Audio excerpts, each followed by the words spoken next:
Bismillah, assalamualaikum warahmatullahi wabarakatuh.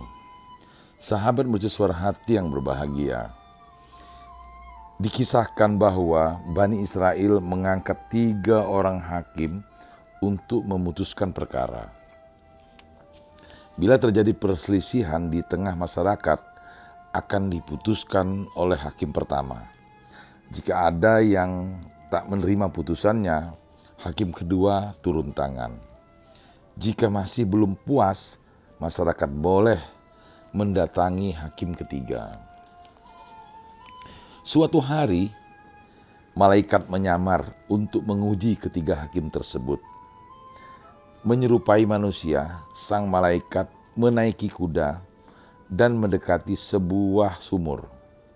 Tiba-tiba, datang seorang lelaki bersama seekor sapi betina dan anak sapi.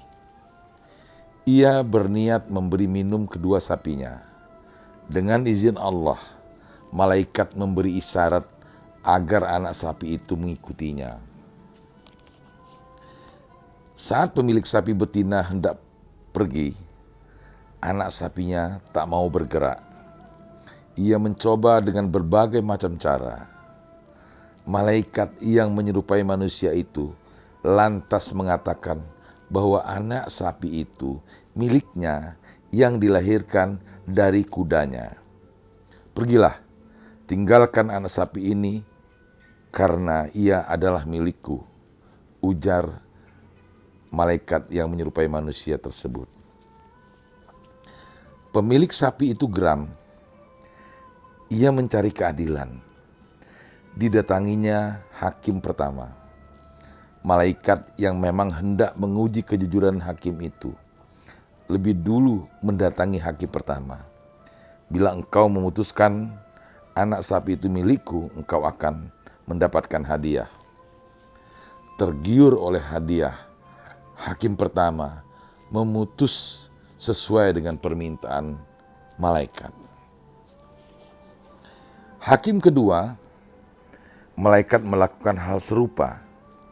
Begitupun saat pemilik sapi mengadukan nasibnya ke hakim ketiga atau terakhir. Namun, hakim ketiga memberi jawaban aneh. Aku tak dapat mengadili masalah ini karena sedang haid. Apa maksudmu? Bagaimana mungkin seorang lelaki mendapatkan haid? Itu kan khusus buat wanita, kata malaikat yang menyerupai manusia. Hakim itu lantas melanjutkan argumentasinya. Engkau merasa aneh dengan kata-kataku, tapi tak merasa ada yang ganjil dengan maksudmu. Bagaimana mungkin ada kuda melahirkan seekor anak sapi? Atas peristiwa itu, malaikat kemudian berkata, 2 hakim di neraka dan 1 di surga. Sahabat mercusuar hati yang berbahagia,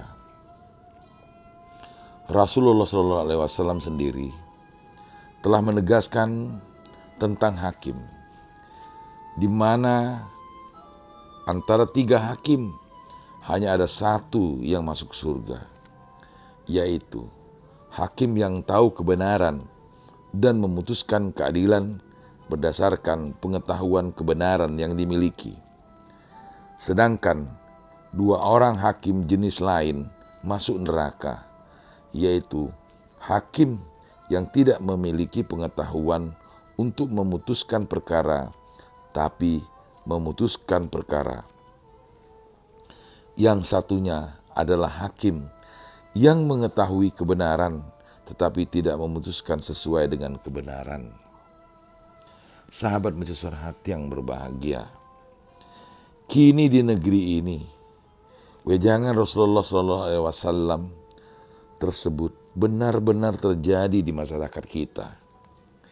Kita dapat melihat bagaimana para penegak hukum, baik hakim, aparat kepolisian, bahkan hingga Mahkamah Konstitusi pun tidak lepas dari penyalahgunaan wewenang.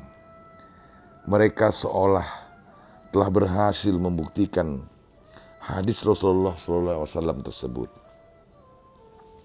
Sebagaimana kisah di atas ini, uang telah menjadi supremasi tertinggi untuk mendapatkan keadilan. Nauzubillahi min zalik.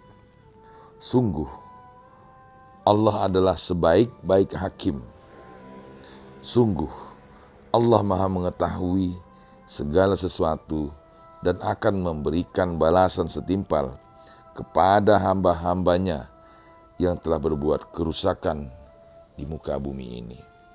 Sahabat mercusuar hati yang berbahagia, semoga saja narasi ini dapat menginspirasi kita semua, sehingga kita dapat menemukan keadilan sebagai bangsa, sebagai masyarakat pada situasi sekarang ini.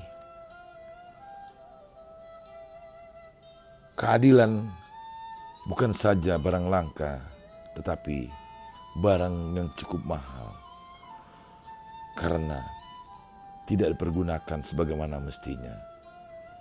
Oleh sebab itu, jauh-jauh hari Rasulullah SAW telah mengingatkan kita semua untuk terus waspada. Semoga ini semua bermanfaat untuk kita semua. Lebih dan kurang mohon maaf. Billahi taufik wal hidayah. Wassalamualaikum warahmatullahi wabarakatuh.